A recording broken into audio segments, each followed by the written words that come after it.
Negativity will never get you anywhere. Negativity is all part of fear, uncertainty, and of course your ego. The ego is something that's core to male psyche.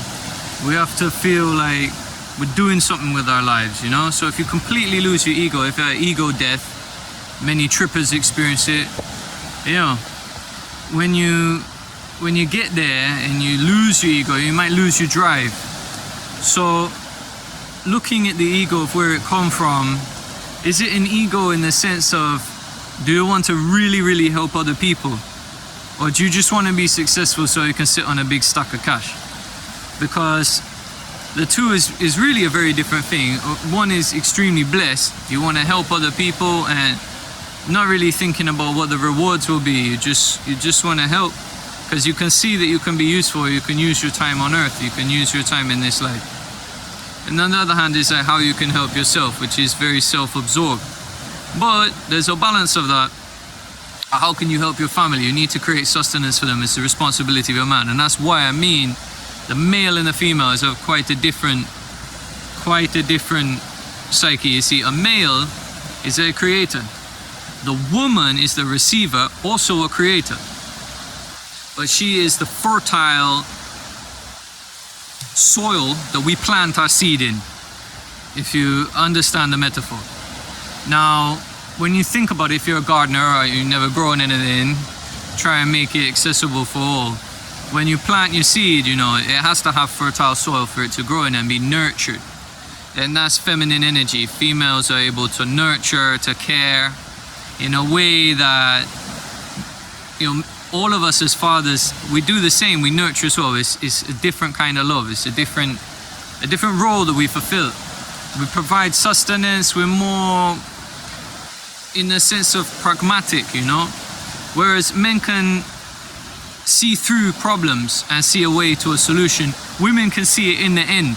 This is where they have intuition and insight. So you must listen to women. You must listen to your wife. You know, you're never going to think the same if you're having trouble in your relationship. If you're having, you're not connecting with one another. You're never going to think the same because you're a man and she is a woman. You know, it's not the same thing. It's two completely different energies. And to really accept one another, I believe to have a successful marriage is to accept that, you know, like that co-energy, that to have a flow of energy between one another so that she can do the nurturing and you can nurture as well in your masculine way and she can nurture in a feminine way and not step on each other's shoes, you know. It doesn't mean that she just does the cooking and cleaning, you know. It's not mean that at all. It's about the energy. It's about, you know, how you discuss things. Yeah, it can be difficult as a man dealing with a woman. You know, you want to go for dinner and she don't want to go for dinner and she changed her mind and she don't know. And for 1 week or 2 weeks or 4 weeks or a month, she's out of her mind. You know, she's completely out of her mind. And we love our women very much, you know, we love women very much, but they got to accept it themselves. It's not a dig, it's not meant to sound rude or mean or anything. They know it themselves, you know, so we have to be very caring for them around this time every month, and it, you know, it can intensify as the years go by, I'm sure.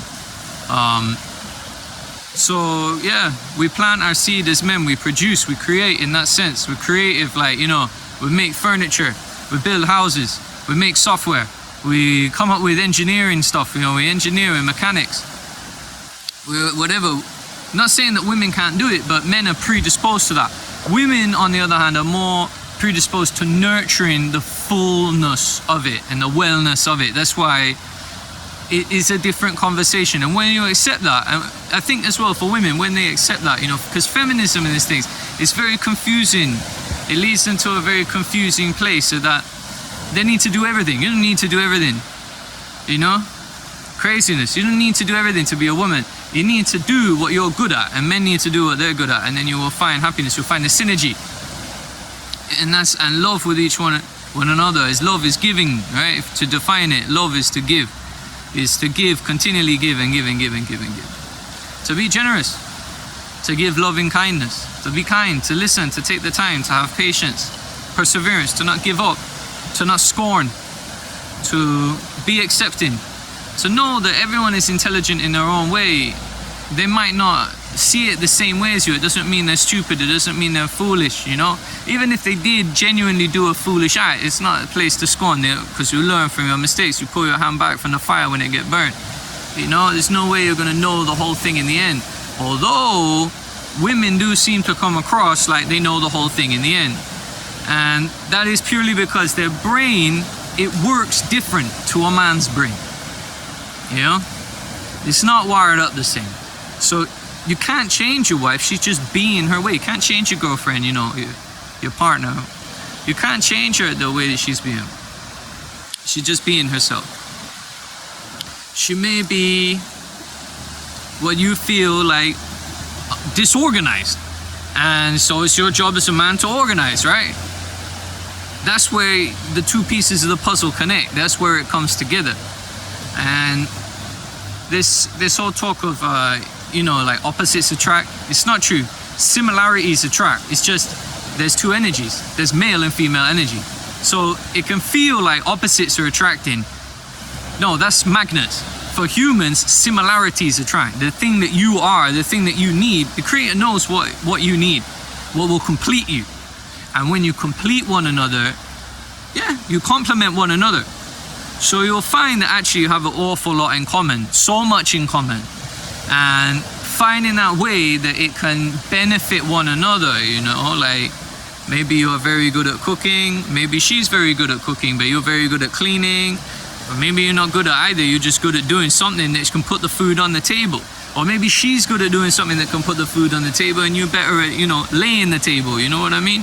It doesn't mean you're any less of a man or you're any less of a woman. If you're fulfilling your role in the family to provide love, giving, and that will then bring the sustenance, prosperity, peace, plenty, everything, the grace of God, all of it will all be there in your family. It's a blessed place, a truly blessed place, a sanctuary. And we'll raise wonderful children and have a wonderful time with them and create beautiful memories. Because we're only here for a little bit. We're only here for a blink of an eye before it's gone. You know, if we're healthy and we stay fit and yeah, everything goes well, we reach 70, we reach 80. Many of us do not. King David only made it to 70, you know. Many of us, we don't. Or when we get there, we have so many health problems, you know, we cannot enjoy. So not looking forward to retirement, I don't think planning everything for retirement. I think today's the day. Carpe diem. Live today like it was your last and go for it. If you love someone, tell them you love them every day. You know? Because time is fleeting and you never know when you might never get another chance. Far too many of us go so young. So young. So many soldiers. Like we was talking just now, Charlie Kirk. You know, so many have gone so young. We must use every moment we have on this planet. Thanks for listening. I hope you all have a wonderful day. Bless your hearts. Give thanks for life. Selah.